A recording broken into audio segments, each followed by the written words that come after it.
Toda semana é um desafio para mim estar aqui. Cada semana, um texto do guia me desafia a falar sobre ele, a tentar fazer uma síntese, um resumo, tentar trazer alguns aspectos, a perceber o que me toca em cada texto. É sempre um desafio que me toma assim, a semana inteira. Eu fico a semana inteira ocupado com esse momento. Às vezes eu tenho mais tempo de estar dando mais atenção e preparar com mais cuidado. E às vezes o tempo que eu tenho é aquele que eu tive. E eu me surpreendo que nem sempre os momentos que eu me preparo mais são os melhores momentos. Então é sempre imprevisível, é sempre uma experiência desafiadora para mim estar aqui. E hoje a gente se inspira numa palestra, que é a palestra número 142.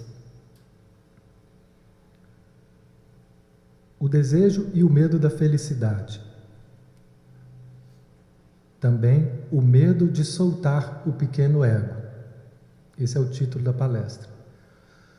Como esses títulos eles eram dados pela Eva Pierrakos, que logo depois que o guia trazia as palestras, através da mediunidade psicofônica dela, ela então lia e dava um título. O título de acordo com o conteúdo, né, mais importante que ela percebia em cada palestra. Então aqui tem como se fossem 2 títulos, mas que falam da mesma reflexão, que é o desejo de felicidade que todos nós temos e o medo da felicidade, que também faz parte da nossa experiência, mesmo que a gente não reconheça. Mas ele vem nos ajudar a perceber que nós temos medo da felicidade, temos medo do amor, temos medo do sucesso, temos medo da prosperidade.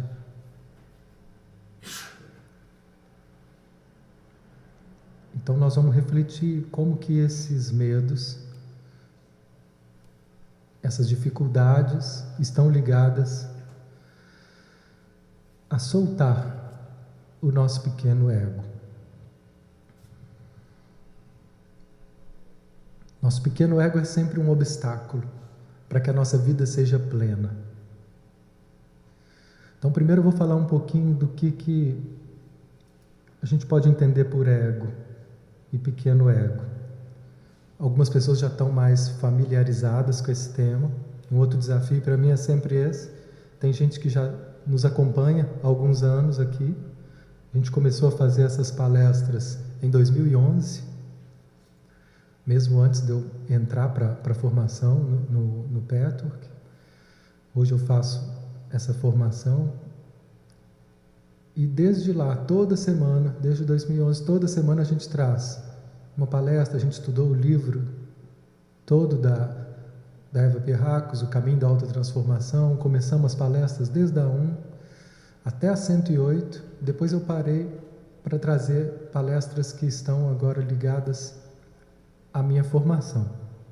Então, palestras que eu tenho que estudar para a formação, eu trago para cá para a gente refletir. Mas o desafio é que sempre tem gente nova e outros antigos. Então eu gosto sempre de estar voltando e recapitulando os conceitos básicos, né? Então, me perdoem quem já está ouvindo isso por mais uma vez, mas eu acho que nunca é demais, porque são conhecimentos que às vezes a gente já entende racionalmente, mas não é porque entende racionalmente que nós já conseguimos compreender a ponto de não mais estarmos presos em alguns aspectos desses conceitos. Por exemplo, medo. Nunca vai ser demais falar sobre medo, que é um aspecto do eu inferior.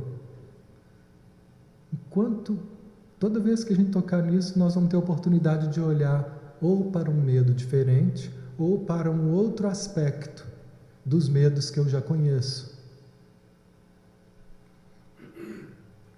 Aqui nós estamos falando então do ego.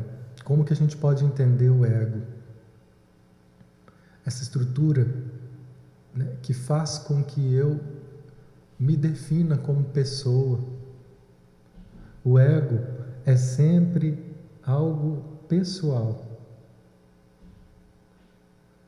É o que faz, é o que cria em nós identificações. O ego são as nossas identificações.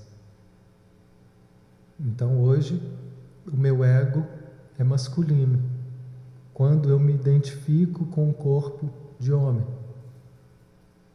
Esse ego, ele tem uma série de características.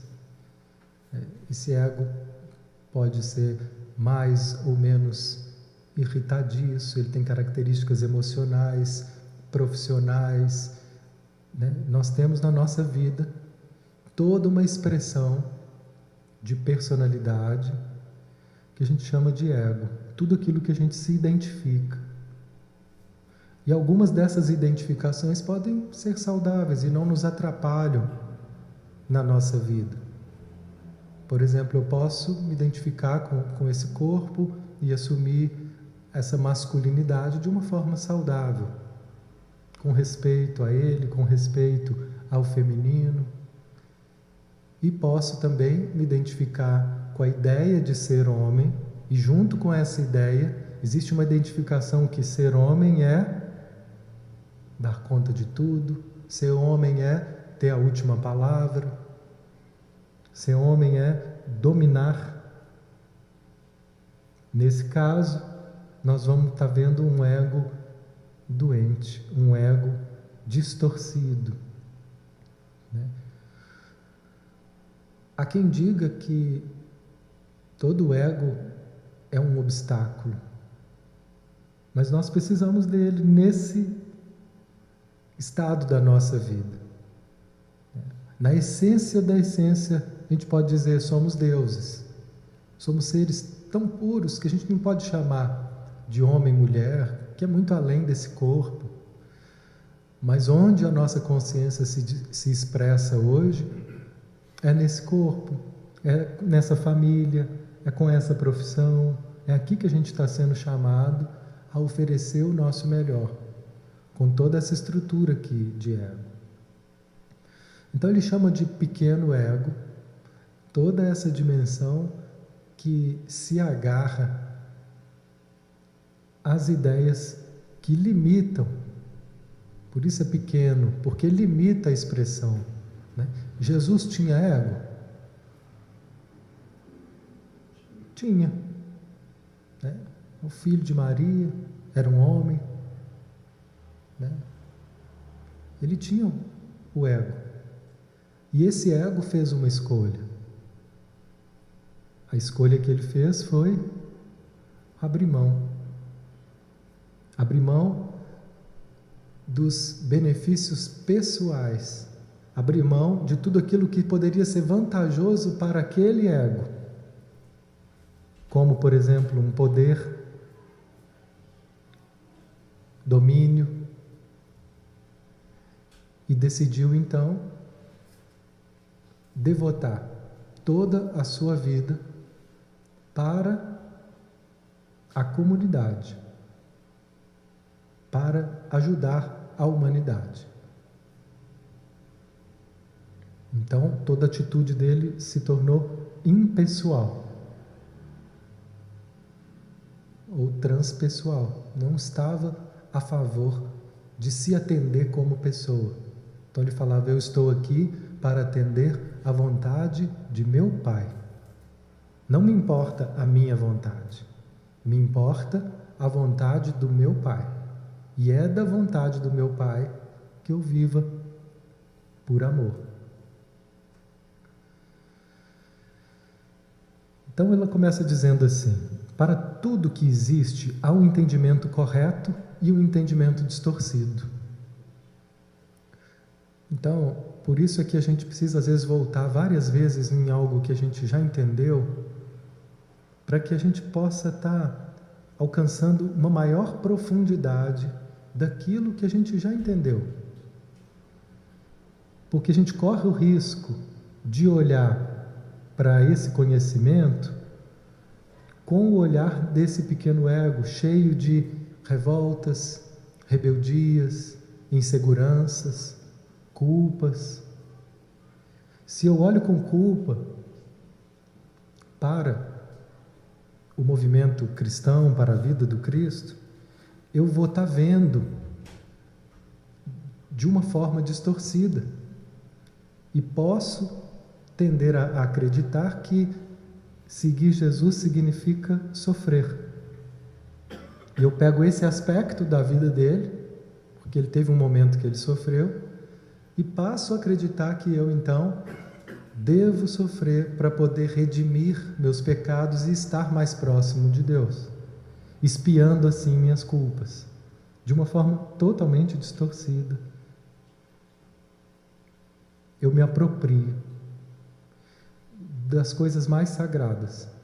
Estou falando de Jesus, mas poderia ser do próprio Petworth, poderia ser de qualquer doutrina, qualquer filosofia. Ela pode ser usada para várias direções.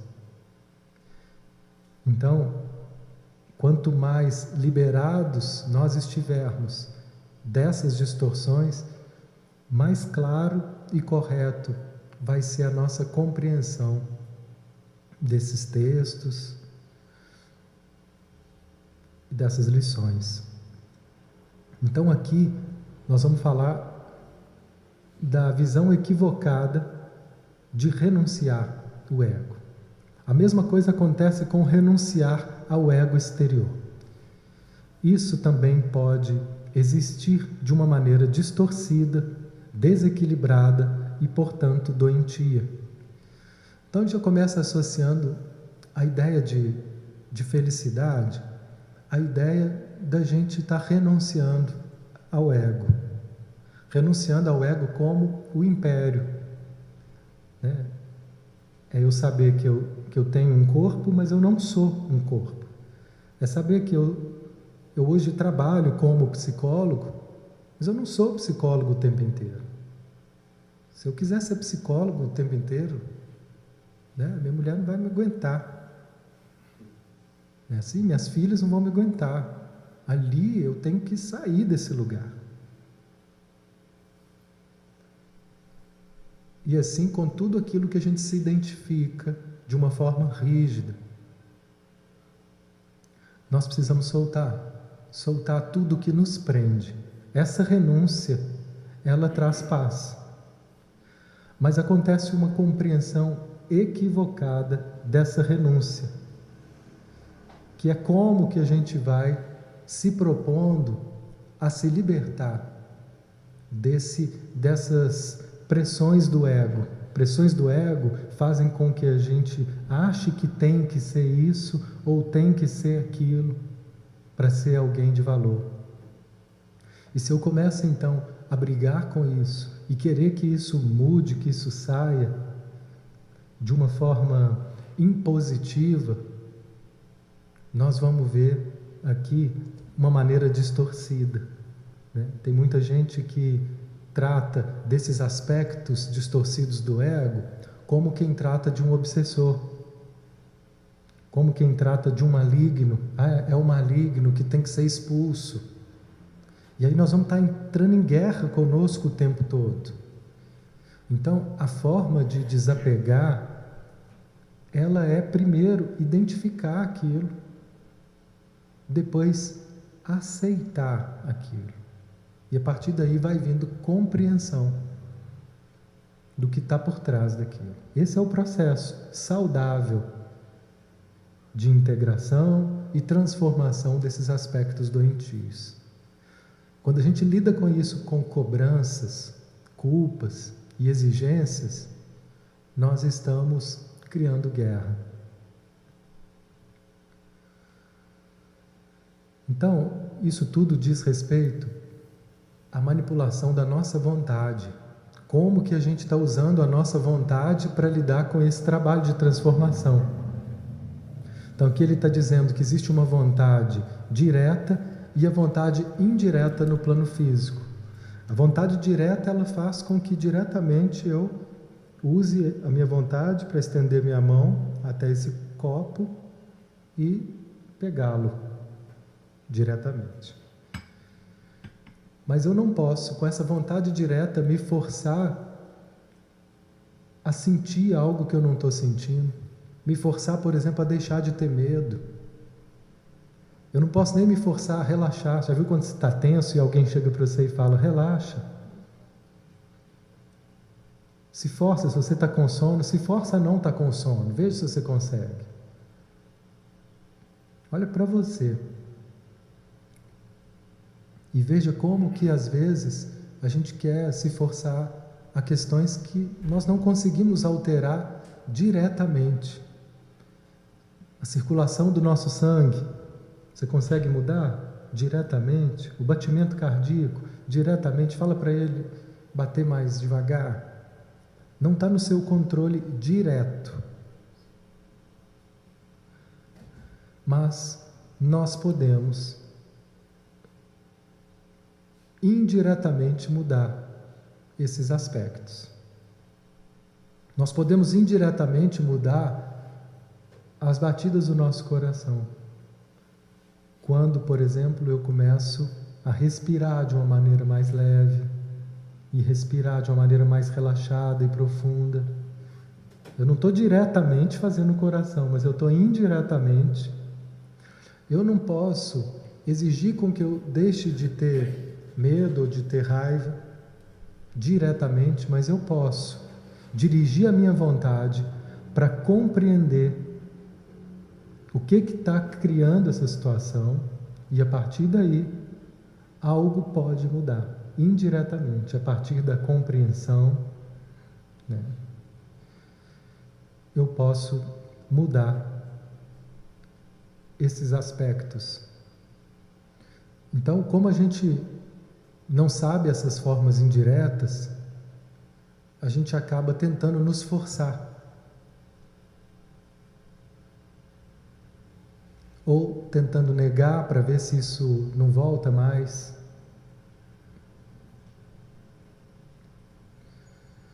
E é muito curioso no caminho, quando a gente se dispõe a esse trabalho, essa semana a gente estava conversando sobre isso num grupo, de que existem alguns aspectos que a gente começa a trabalhar e depois de um tempo de compreensão,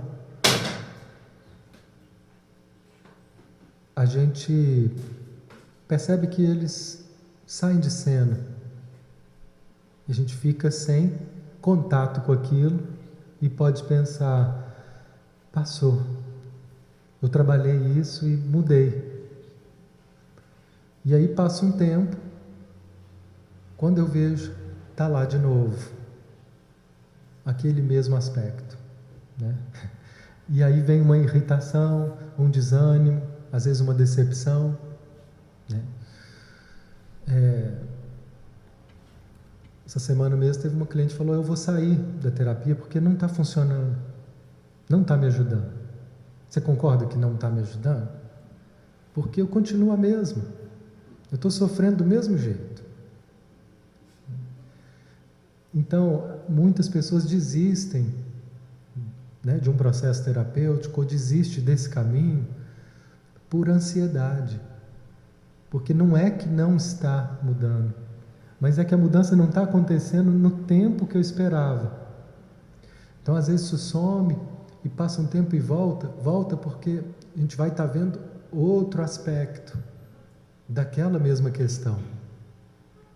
E cada aspecto, cada momento que volta, porque se ficar sem ir embora, pode ser insuportável para nós. Então, a vida, ela nos dá uns refrescos. E a gente solta aquilo ali, se libera um pouco, depois volta. E é mais trabalho, né? O guia traz a ideia de uma espiral ascendente, e toda vez que esse espiral, no giro dele, ele passa naquele ponto, nós vamos estar revendo aquela questão. Tem questões que elas são questões de uma vida inteira. São questões que a gente vai passar nela o tempo todo. Em vários aspectos da vida ela vai voltando. São eixos da nossa personalidade, são eixos desse ego, que a gente vai lidando com eles cada vez melhor. Então, cada vez mais eles nos afetam menos, cada vez mais eu saio do desconforto mais rapidamente, até o momento que isso realmente deixa de ser um incômodo, né? Deixa de me paralisar, de me bloquear, mas tem um trabalho a ser feito, e que a nossa ansiedade muitas vezes quer apressar isso e põe a perder, pode pôr a perder. Um trabalho que o guia sempre faz questão de nos lembrar, é lento. É lento porque tem questões que elas são muito arraigadas e elas estão ainda muito incompreendidas, enquanto outras questões são mais rápidas. Mas por mais que seja lento, cada passo que eu dou, mesmo que eu não atinja o ideal de estar livre em relação àquilo, mas cada passo eu já estou um pouco mais, o nó da gravata está um pouco mais frouxo. A gravata ainda está lá, mas está me incomodando um pouco menos. Só que só por estar lá, algumas pessoas já ficam impacientes e falam, lá, isso ainda está lá. Que péssimo, que horrível. Não queria que isso ainda estivesse aí. E não percebe que está lá, mas já está mais frouxo, já está mais suave.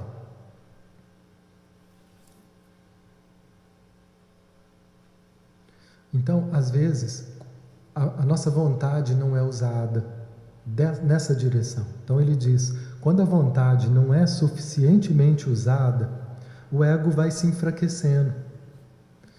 Tem gente que acostuma não usar a vontade dela para essa superação, para qualquer outra superação. Aí o ego vai se enfraquecendo, significa ele vai também se sentindo sem força e se identificando com uma ideia. O ego é sempre uma identificação com algo.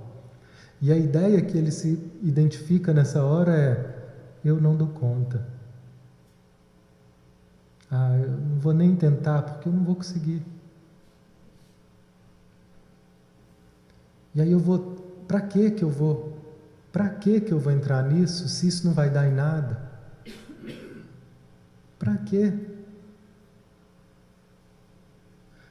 Então, a vontade, ela foi tão menosprezada,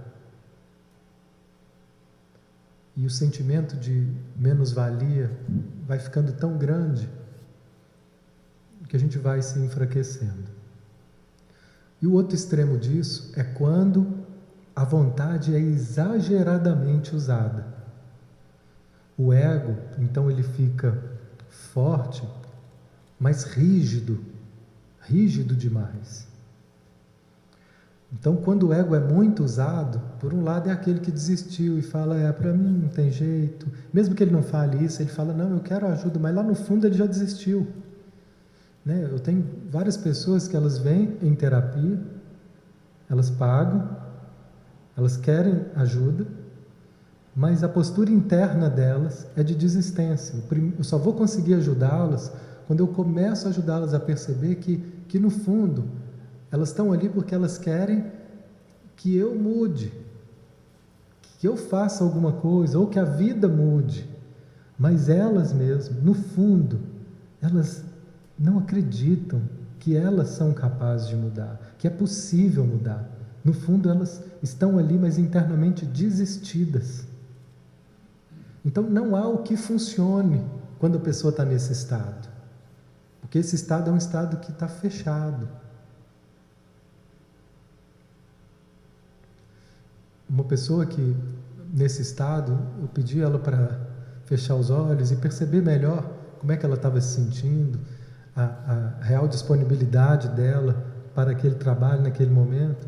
E aí ela vai e me diz uma frase que vem assim, eu estou vendo uma frase que é como se eu estivesse dizendo assim para a vida, agora eu não quero mais. Aconteceram tantas coisas e ela pediu tanto que a vida atendesse ela em determinados momentos que não foi possível, que agora ela está de pirraça com a vida. Mal sabe ela que ela só está prejudicando ela mesma. E ela está fazendo isso com ela há anos, só que sem perceber. E ali ela começa a perceber, quando ela ouve essa frase sendo dita dentro dela: agora eu não quero mais. Isso é autossabotagem? Autossabotagem. Então ela está virando as costas para a vida, e aí a vida não dá nada, ela fala: aí, tá vendo? Que droga de vida. Mas internamente ela virou as costas. E aí nada vai acontecer. Enquanto ela não perceber isso e fizer uma mudança de postura. É só com a consciência, então, ela vai voltar a olhar para a vida e dizer: eu me abro novamente. Novamente eu me exponho à vida como ela é, e não como eu gostaria que fosse. Eu me exponho à vida com tudo que ela tem, com o sabor e com o dissabor. E aí ela recomeça, ela pode recomeçar a partir daí.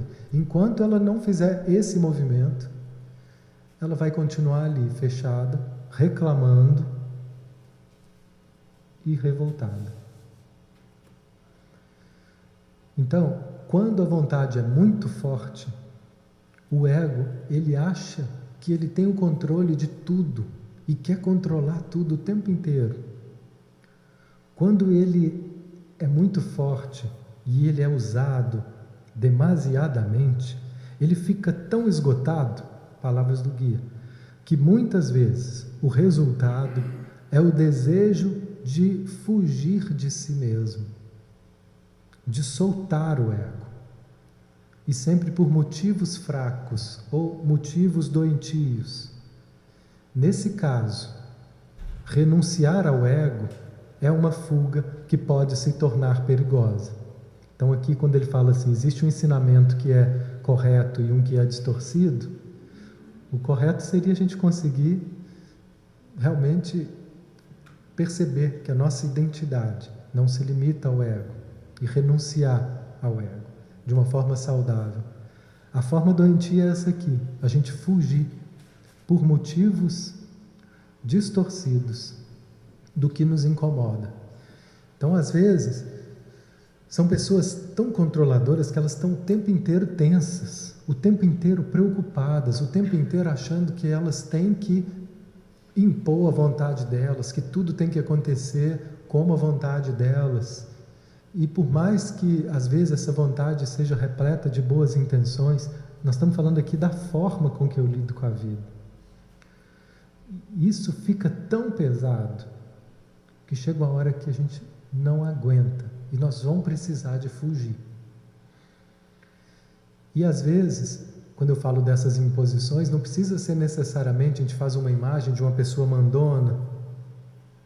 Não precisa ser uma pessoa que externamente, para ter um ego exageradamente forte, uma pessoa que externamente seja alguém autoritário, não. Às vezes é uma pessoa assim, suave, uma cara zen, tranquilo, aparentemente, mas que lá no fundo é rígido com as vontades. Essa rigidez é que cansa, que esgota.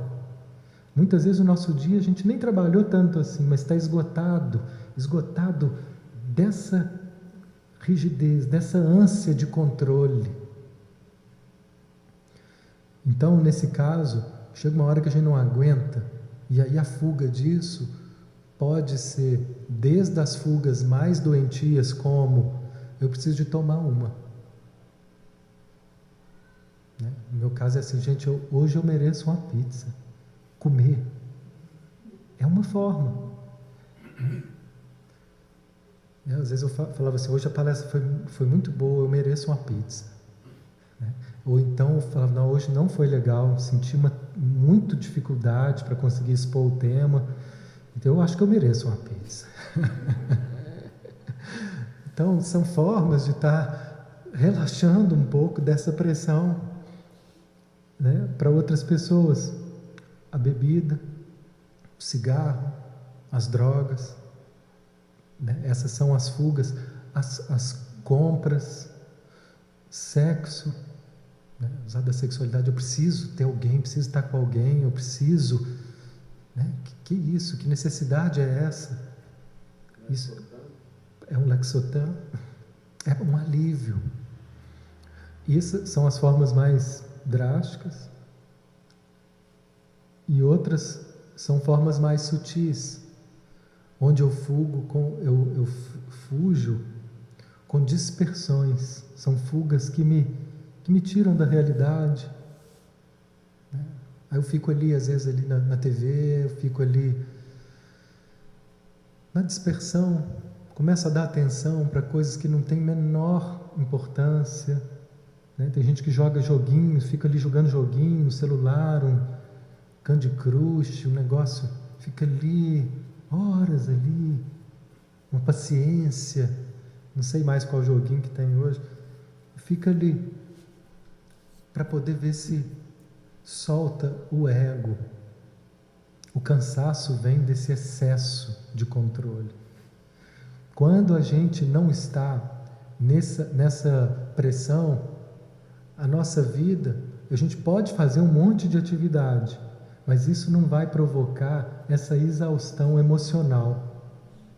Ela vai provocar um desgaste físico que é reposto pelo sono.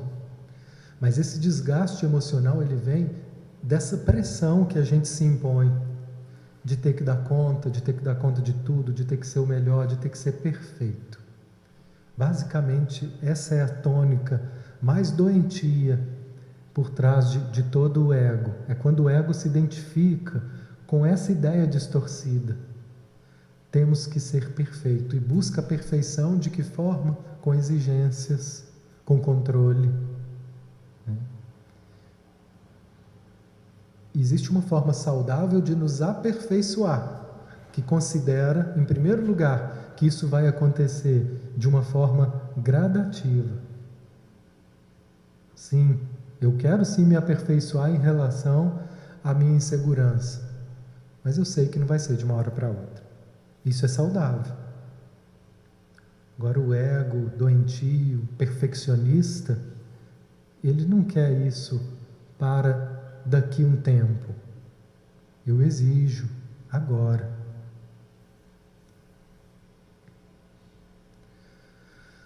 Ele procura um alívio e aí vai usando sempre meios falsos para conseguir esse alívio. A gente falou disso. E ele continua dizendo aqui: todas as manifestações de criatividade são um resultado direto da inteligência e sabedoria interior, que ultrapassam muito a inteligência consciente diretamente acessível. Por que é cansativo? Porque o ego, ele não vai conseguir ter respostas para tudo.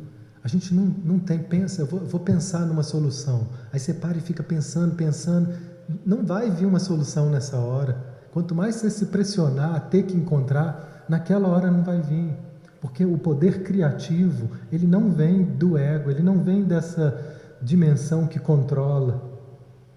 Ele vem dessa dimensão da sabedoria interna, que ultrapassa a inteligência racional, que é analítica, dedutiva, lógica. Quando eu abro e entrego para esse nível, faço silêncio.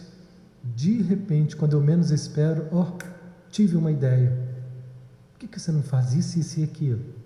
Nossa, não tinha pensado nisso. Você esquece o nome da pessoa, você fica ansioso, aí o nome não vem, Isso. Quanto mais você se pressiona para vir, não vem. Quando você relaxa, o nome é tal. De onde que veio? Dessa dimensão sábia, interna, que ela sabe. Essa dimensão, a gente tem pouca relação com ela. A gente ainda se relaciona muito pouco com essa sabedoria interna. Porque para se relacionar com ela, nós precisamos abrir mão do controle do ego. E nos deixar ser guiados por ela. Eu me apaixonei pelo trabalho de focalização, porque ele nos conduz a isso. Quando o Gendlin fala assim, é uma via de acesso à sabedoria corporal. O corpo, ele tem uma sabedoria, essa interioridade, ela tem uma sabedoria. Quando a gente para escutar isso, isso vai nos conduzindo. E para fazer essa escuta, eu preciso abrir mão do controle e dar atenção para aquilo que eu não sei e suportar o silêncio, suportar o não saber, me abrir para o desconhecido, esperar. Nada disso o ego gosta, gente. Esperar, ver, tem mais o que fazer, né? Do que esperar. O que eu estou fazendo quando eu estou esperando? Parece que eu não estou fazendo nada. Isso é insuportável para o ego. Ele tem que estar sempre fazendo alguma coisa, minha atividade. E aqui o esperar, não fazer nada, não é que eu não esteja fazendo nada, eu estou em estado de abertura, de contemplação, na espera, na atenção daquilo que se revela. Sempre nós temos nessa sabedoria interna sempre um caminho criativo para todos os nossos problemas. Uma vez a gente já falou sobre isso, que o nosso maior problema é a falta de criatividade, que faz com que a gente não veja saída e fala, não, isso não tem jeito. Tem infinitos jeitos, só que você, nesse momento, você não está vendo, que você está bloqueado pela sua concepção rígida de pensar que só tem que ser assim para ser bom, que só tem que ser assim para dar certo, que só serve assim, que só serve esse trabalho, só serve essa pessoa, só serve essa dinâmica financeira, só serve essa casa. Sabe lá mais o que a gente elegeu como as nossas únicas representações de felicidade e de ideal.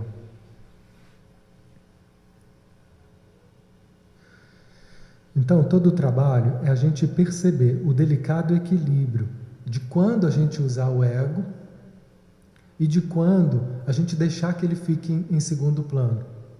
Todo mundo vai precisar do ego, que é esse sistema que nos organiza nessa vida prática, para poder usar a memória, eu tenho uma casa, eu tenho um endereço, né, o carro, dirigir, leis de trânsito, tudo isso são atividades do ego, que faz com que a gente interaja. A gente precisa demais disso para transitar nessa vida.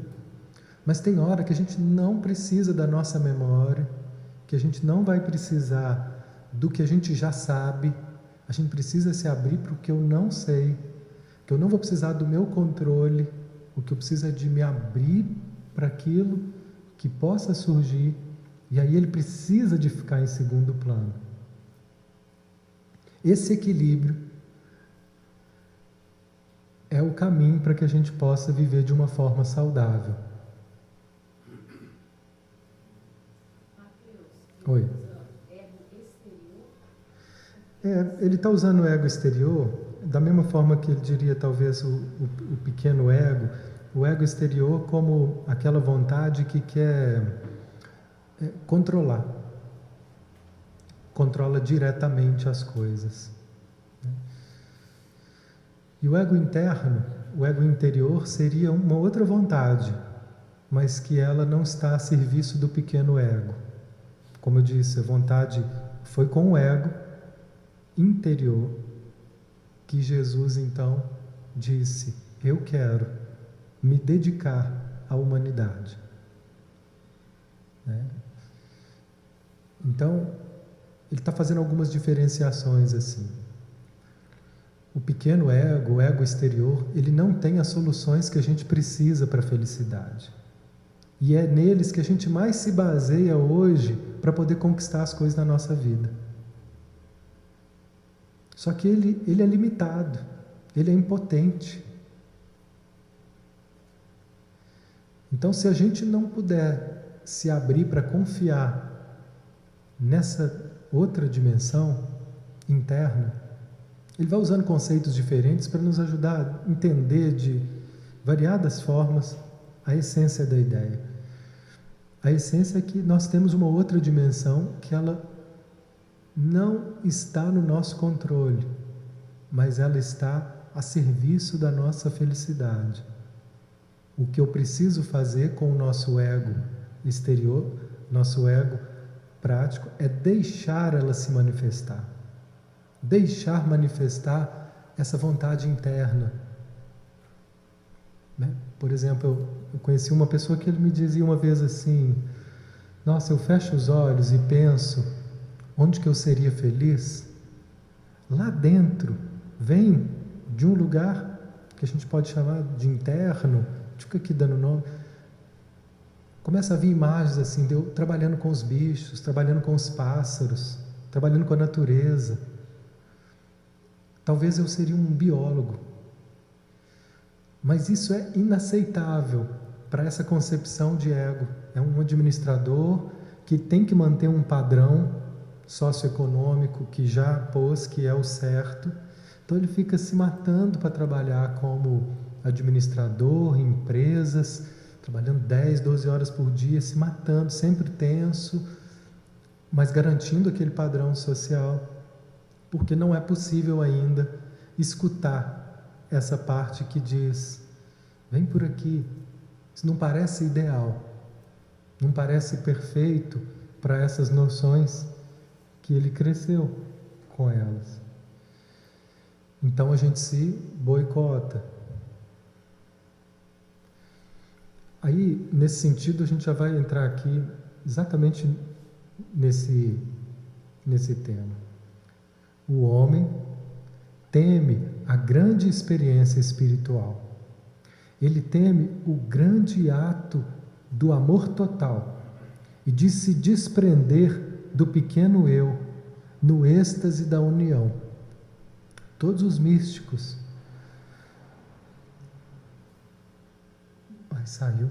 Todos os místicos, né, mais experientes e referências, eles nos trazem que o ápice do encontro com essa divindade interna é uma experiência de união. Isso, para o ego, é como se fosse esse moço aqui fugindo desesperadamente de um buraco onde ele vai desaparecer. Essa união, para o ego, é muito ameaçadora, porque ela vai fazer com que a gente perca o senso de identidade. Quando falavam com Jesus: quem é você? Ele respondia: gente, eu sou. Não tinha uma identificação com alguém, alguma coisa. Eu sou. Olha a impessoalidade da identidade dele. Então, quando eu digo assim: eu sou mãe e passo a ver meu valor como ser mãe, o que vai acontecer se eu não puder mais ser mãe? Eu vou esfacelar, vai ser uma morte. Se a minha identidade está nesse corpo, o que vai acontecer diante de uma ameaça de perder esse corpo? Vai ser desespero. Então aqui nós estamos falando de um salto nesse caminho de abertura, de experiência espiritual, que é um desprendimento dessas identificações. Por exemplo, vai ficar mais claro agora, o homem não quer perder o seu senso de identidade. A gente luta muito para manter esse senso de identidade, fortalece ele, e aí tudo que ameaça esse senso de identidade é visto como algo horrível, ameaçador. Eu lembro, um tempo atrás, eu trabalhava dando aula. Você fala muito também na vaidade, não? Na vaidade e nas nossas identificações. Assim, pode ser na vaidade, de me achar que eu tenho valor por causa disso, porque eu sou bonitão por causa disso. Se eu me acho o máximo porque eu sou bonitão, o que vai acontecer quando eu envelhecer? Vou entrar em depressão. Eu acho o máximo porque eu sou diretor de uma empresa multinacional, o que vai acontecer se eu for demitido? Vou entrar em depressão. né? E eu me lembro, uma vez que eu dava aula, num lugar que era assim, eu me sentia parte daquele lugar. A sensação era que eu era aquela instituição, né? Eu me sentia parte daquilo. E chegou um momento que mudaram a diretoria e eles acharam que a minha aula não era dispensável.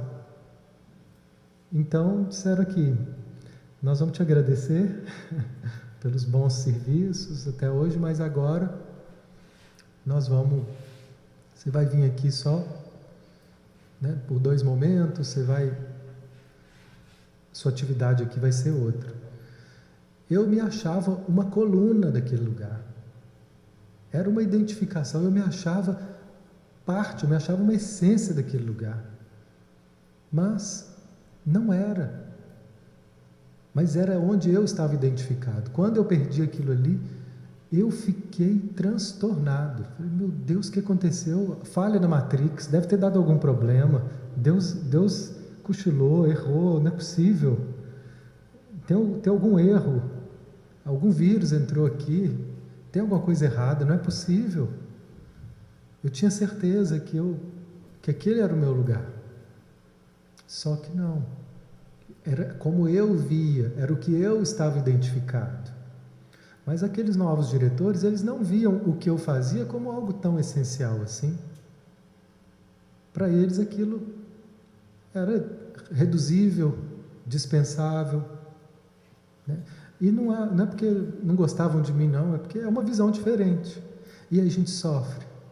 Sofri até aceitar. Não, tá bom. Eu não sou aquilo que eu pensava, aquilo que eu faço não tem a mesma importância para todo mundo. A gente vai reconfigurando, a gente vai atualizando o sistema, né? E às vezes acontece nas relações, quando uma pessoa vai embora, eu falo, não, mas como é que ele foi embora? Ele me largou? Ou ela me deixou? Como assim? Eu era tudo, eu achava que eu era tudo para ela, e ela me larga? A pessoa é uma falha na Matrix. Na hora a pessoa entra em colapso, em desespero, porque aquilo não faz sentido com as identificações. São experiências que a gente sente como mortes. Mortes do quê? Do ego, das identificações do ego. Na verdade, todo lugar que a gente está apegado a hoje pode ir embora. Pensa bem. Todos os lugares que você se apoia para se afirmar como pessoa, eles podem sumir.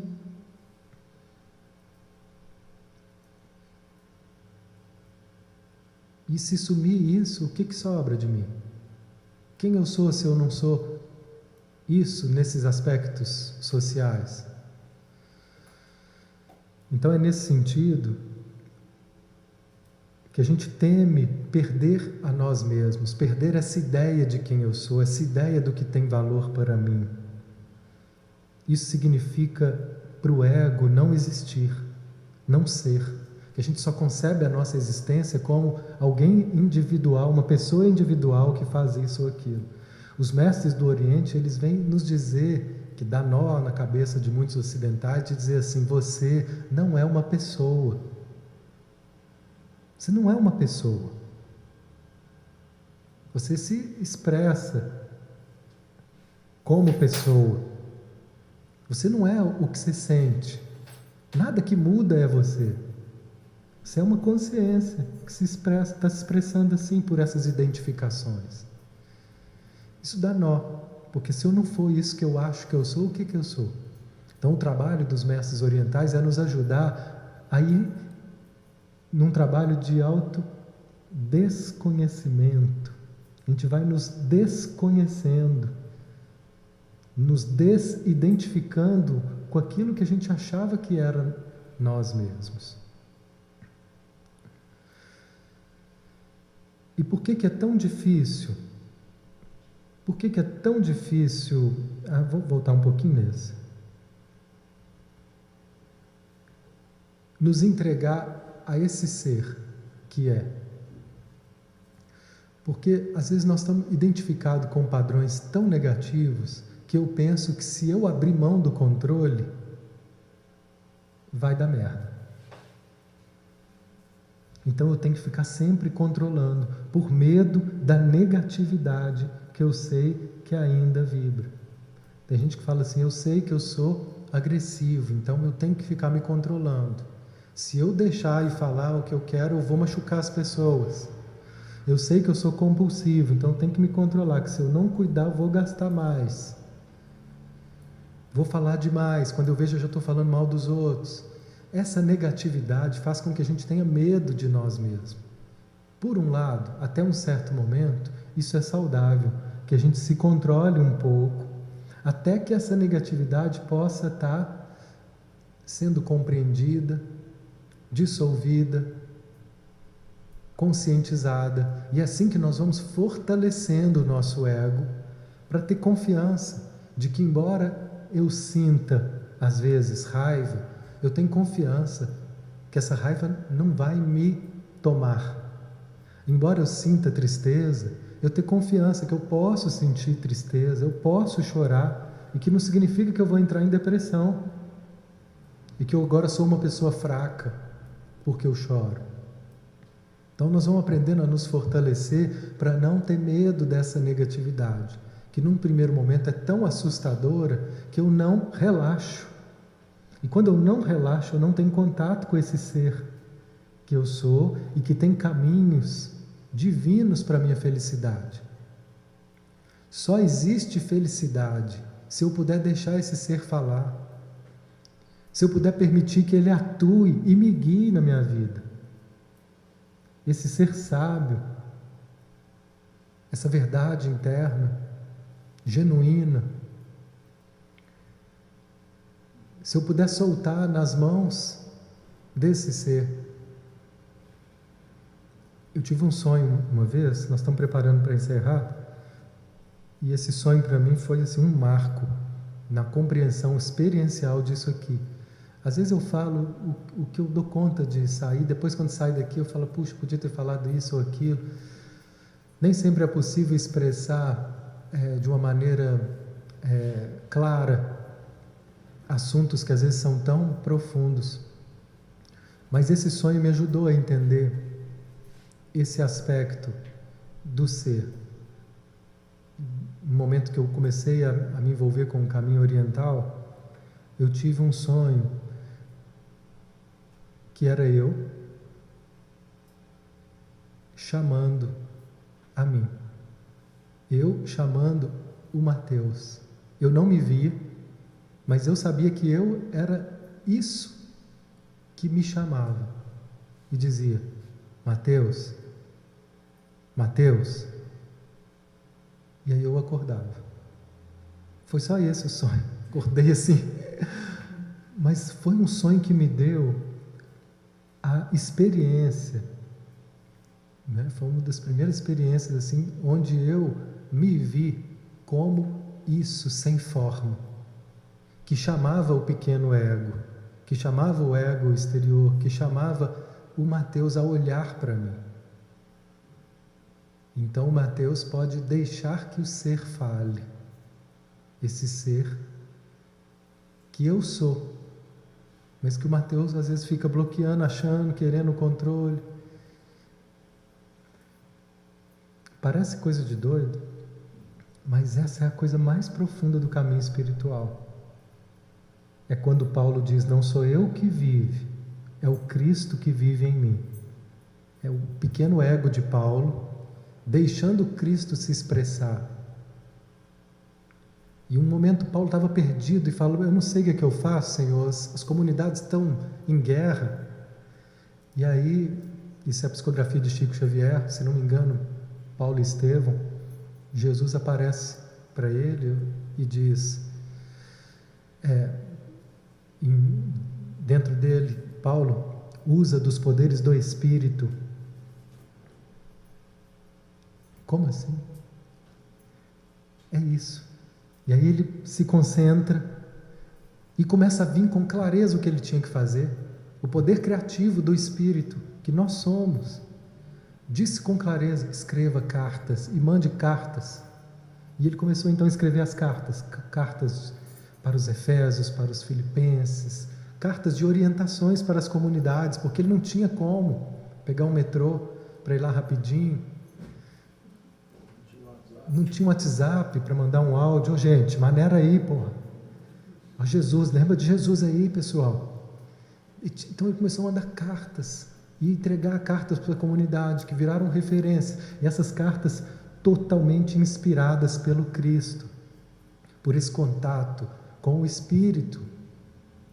Então a gente precisa abrir espaço um pouco na nossa vida, desse ego controlador, para que o Espírito fale e nos indique os caminhos de paz e felicidade.